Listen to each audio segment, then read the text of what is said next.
Chegando agora com o nosso último áudio sobre as senhoras pombogiras. E hoje, conforme prometido, nós vamos falar um pouco sobre a maneira que essas senhoras trabalham, quais os elementos costumam utilizar, o que representam alguns de seus símbolos e como podemos firmar as suas forças em nossos lares. Enfim, nós vamos falar um pouco mais sobre esse maravilhoso mistério. E vamos em frente. Espero que eu consiga expor o conteúdo dentro de um tempo aceitável. Então, já de cara nós vamos para uma das principais dúvidas a respeito desta linha. Dúvida esta que muitas vezes impulsionam pessoas a irem em busca de um terreiro de Umbanda por esta linha. Pombogira faz amarração de amor? Pombogira traz a pessoa amada de volta em tantos dias? Sabe, irmãos, eu penso que nesses casos, o único amor que precisa ser trazido de volta é o amor próprio de pessoas que ainda pensam dessa forma. Esse amor, sim, precisa urgentemente ser trazido de volta. E olha que nem esse tipo de amor é possível estabelecer tempo, como dizem os folhetos de poste, seu amor de volta em 3 dias. Porque uma pessoa que perde o amor próprio, a autoestima, precisa muito mais que 3 dias para reavê-lo. O que dirá o amor do outro? É algo meio insano acreditar que alguém possa ser feliz amarrando amorosamente o outro. Até porque, se os atritos aconteceram e culminaram no afastamento das duas partes, naturalmente é porque um não ama mais o outro. Infelizmente, muitos espertalhões usam do nome de pombogira, aproveitando-se da fragilidade e principalmente da ignorância de algumas pessoas para extorquirem dinheiro com essa conversa mole. É sempre bom lembrar que amar alguém inclui respeitar este alguém, inclui admirar este alguém, inclui ter confiança neste alguém. Normalmente, quando o amor termina bem antes, para não dizer todos, pelo menos um destes sentimentos. E isso está relacionado ao período vivido pelo casal, à maneira que as diferenças foram resolvidas. Não há como apagar isso da linha do tempo ou da memória, porque para isso seria preciso voltar a respeitar, voltar a confiar, voltar a admirar. E se tem algo que ainda é muito difícil para a gente no estágio que nós vivemos, é reatar tudo isso. E mesmo que isso ocorra através de magias de aproximação, é claro que ali naquele relacionamento não haverá mais a felicidade e muito menos o amor. Pombogira não se presta a isso. Pombogira não traz ninguém amarrado, não destrói casamentos em troca de champanhe, de cigarrilha ou de dinheiro. Quem faz isso somos nós. Então é preciso deixar bem claro que as pombogiras de verdade, que trabalham nos terreiros de verdade, não se prestam a esse tipo de trabalhinho, principalmente quando o fermento para que eles aconteçam é o dinheiro. Se você já foi buscar alguém que se diz umbandista e que se presta a esse tipo de papel, eu sinceramente não sei quem é mais ignorante, se é você, se é o médium ou se é o rabo de encruza que trabalha com ele.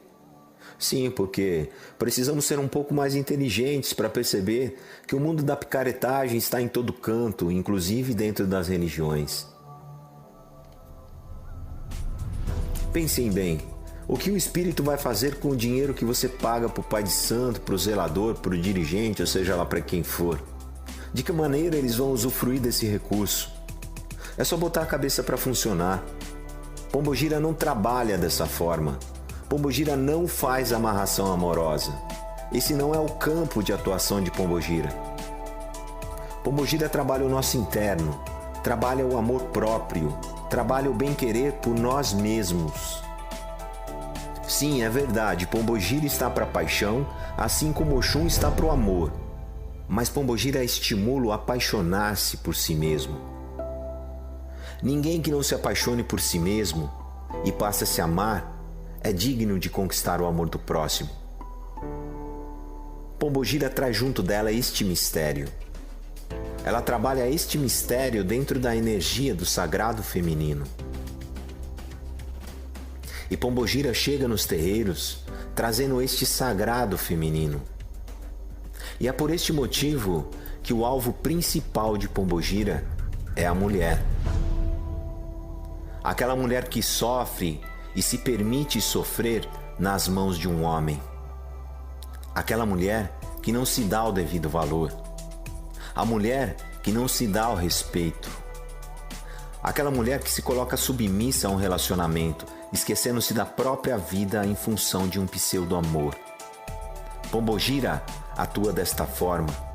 Pombogira atua na mulher e trabalha preferencialmente o abandono delas por elas próprias. É aí que está a força de Pombogira. Nas mulheres desiludidas, desmoralizadas, agredidas verbalmente e fisicamente por seus companheiros. Mas isso não quer dizer que Pombogira não trabalha também assuntos masculinos. Trabalha sim. O que eu estou dizendo é que o campo preferencial de Pombogira é a mulher. Mas isso não significa que elas não atendam outros casos, que elas não atendam os homens. O único senão é que o homem não seja, neste caso, um opressor do sexo feminino, porque se for, com certeza a Pombogira tomará o partido de sua companheira. Outra questão bastante relevante é a questão relacionada à sexualidade do médium homem que incorpora uma Pombogira. Será que de fato essa energia, a energia das senhoras, afemina estes médiums? Isso é um grande absurdo, nós já falamos sobre isso algumas dezenas de vezes. Nem Pombogira, nem entidade alguma, seja ela masculina ou feminina, modifica a sexualidade ou a orientação sexual de ninguém. O que acontece é que o homem incorporado por uma Pombogira tem uma perspectiva feminista e tende a compreender um pouco melhor este universo. Isso não tem a ver com a mudança na sua sexualidade. Isso acontece naturalmente porque ele passa a sentir de dentro para fora os dramas vividos por uma mulher, principalmente quando ele incorpora e tem a oportunidade de dar consulta a uma mulher oprimida, a uma mulher machucada.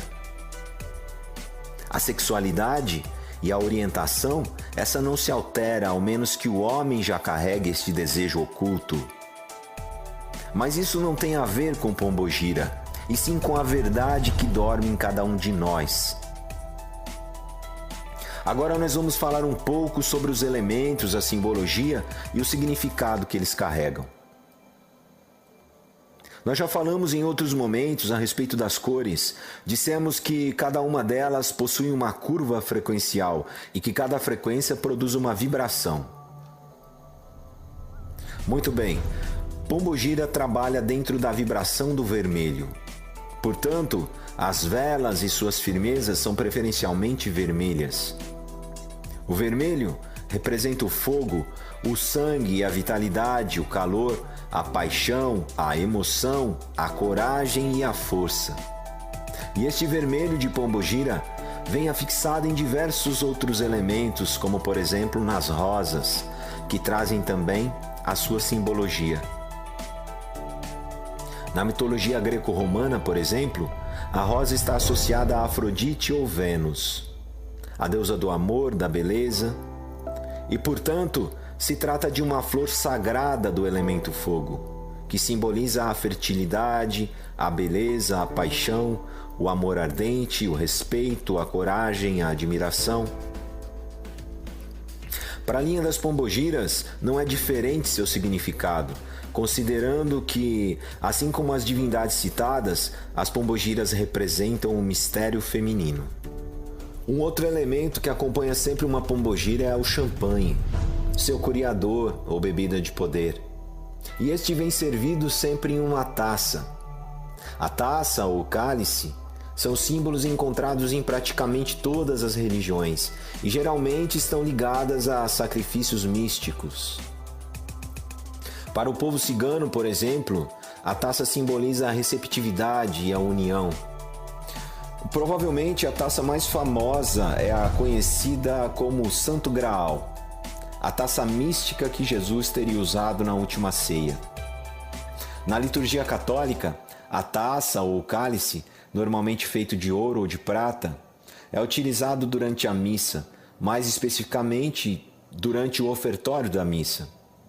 Ali, a exemplo de Jesus na última ceia, o sacerdote acrescenta algumas gotas de água misturadas ao vinho, simbolizando a união das naturezas, a natureza humana e a natureza divina de Cristo.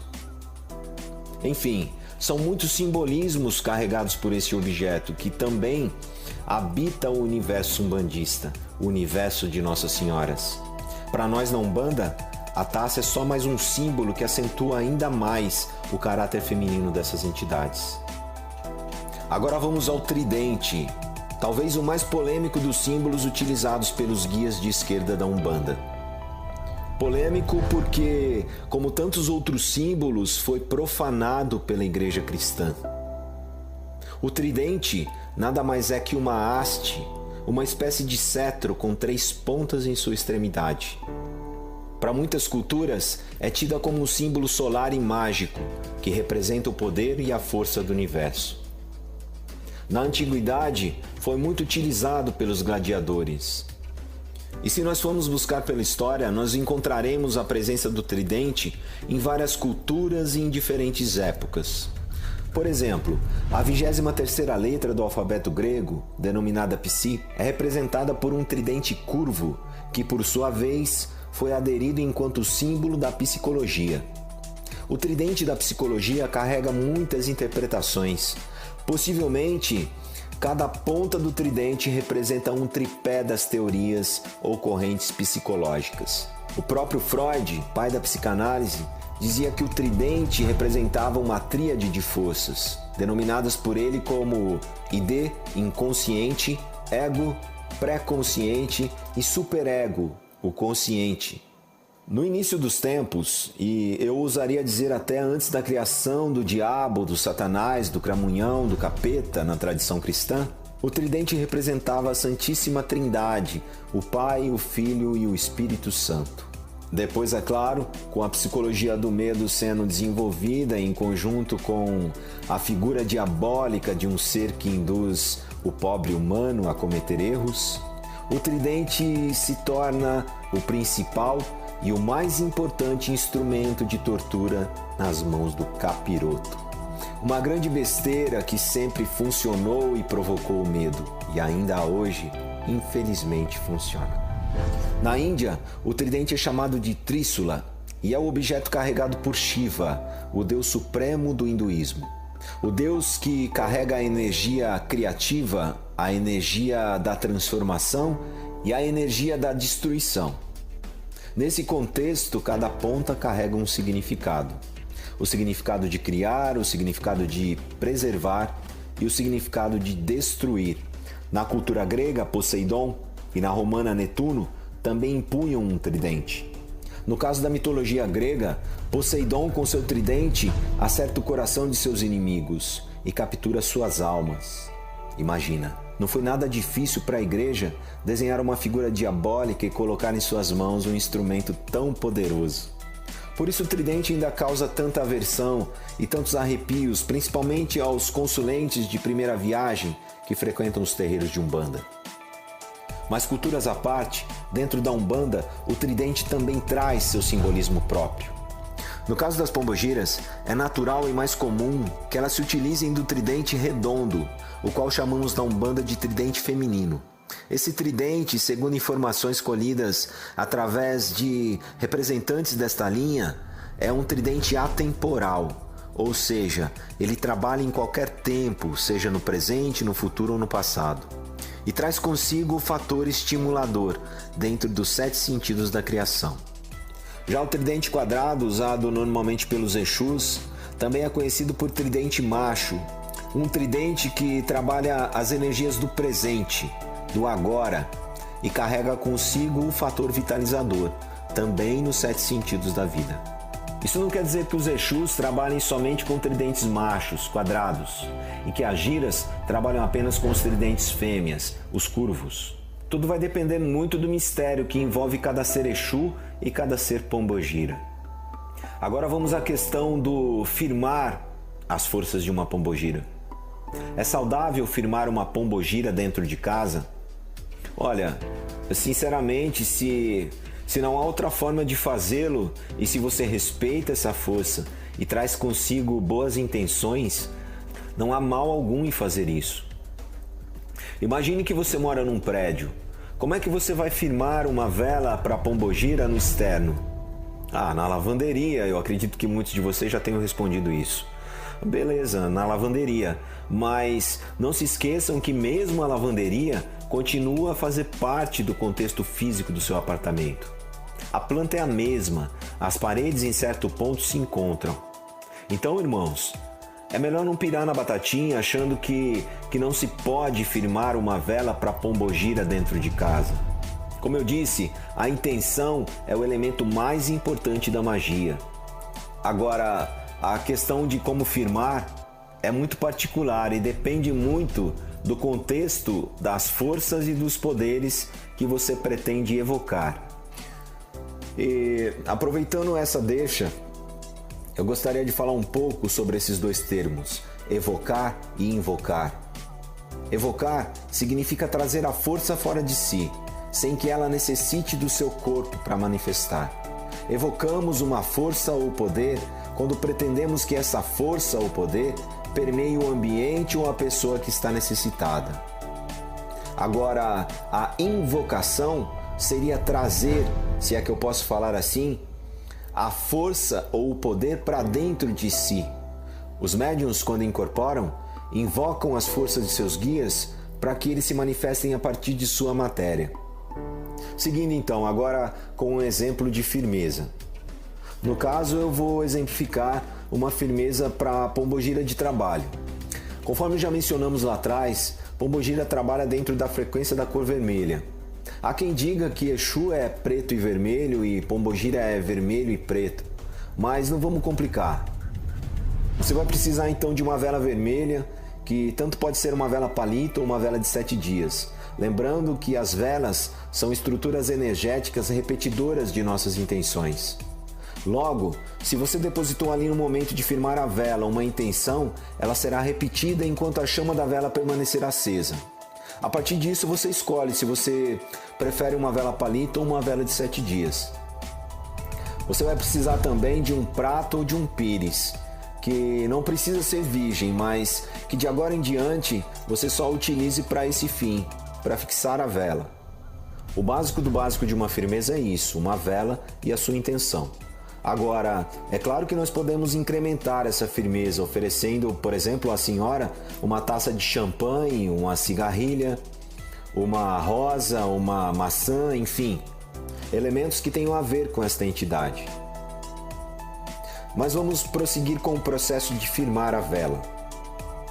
Primeiro, seria interessante você escolher um perfume feminino de sua preferência e borrifar na vela. Depois, colocar esta vela entre as mãos e rolar várias vezes. Este processo permite que seja impregnado na vela a sua identidade energética através do friccionar de suas mãos. Se você for usar do champanhe, sirva numa taça e coloque do lado esquerdo. E se for utilizar da maçã, como no exemplo, coloque do lado direito. Com a firmeza de pensamento e com o foco nos seus propósitos, acenda a vela. Caso vá utilizar a cigarrilha, acenda e sopre a fumaça 3 vezes sobre os elementos que ali estão. Em seguida, execute uma sequência de 3 paôs. Paô, para quem não sabe, é o bater de palmas sequentes e tem por objetivo fixar, ligar com a energia dos elementos os 2 planos. Entre cada sequência de paôs você pode repetir: Laroe Pombogira, Pombogira é Mojubá. Laroe Pombogira, Pombogira é Mojubá. Laroe e Mojubá, no caso, é a saudação utilizada para essa linha. Como são palavras provindas da língua iorubá, não possuem uma tradução literal.